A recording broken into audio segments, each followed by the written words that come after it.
Con le sue rivelazioni sta riscrivendo la storia giudiziaria della strage di Via D'Amelio, in cui il 19 luglio del 92 Cosa Nostra fece saltare in aria il giudice Paolo Borsellino e 5 agenti della sua scorta. Rivelazioni che hanno portato alla scarcerazione di alcune persone condannate all'ergastolo in via definitiva, sulla base del racconto del pentito Scarantino. Adesso Gaspare Spatuzza, killer della Cosca de Graviano e collaboratore di giustizia che si è autoaccusato di aver avuto un ruolo nella strage di Via D'Amelio, ha rivelato ai magistrati di Caltanissetta, che conducono le indagini sulle stragi mafiose del 92, di avere reperito anche l'esplosivo utilizzato per compiere l'attentato di Capaci al giudice Giovanni Falcone, in cui morirono anche la moglie Francesca Morvillo e 3 agenti della scorta. Ricordo, dichiara Spatuzza in uno dei tanti verbali, che Fifetto Cannella mi chiese circa un mese prima dell'eccidio di trovare una macchina voluminosa.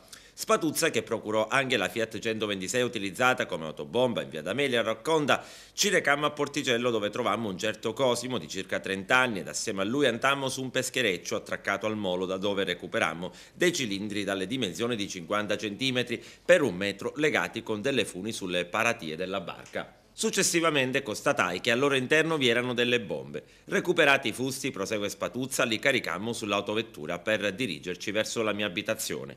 Una volta arrivati a casa di mia madre, in un cortile, scaricammo i bidoni all'interno di una casa diroccata di mia zia, che era a fianco di quella di mia madre e che noi usavamo come magazzino. Successivamente, sempre secondo il racconto del pentito, venne recuperato altro esplosivo in alcuni bidoni alla cala vicino al porto, legati ad un peschereccio. Nessuno mi ha mai detto esplicitamente a cosa servisse l'esplosivo, conclude Spatuzza, che tuttavia collega la circostanza con l'attentato di Capaci.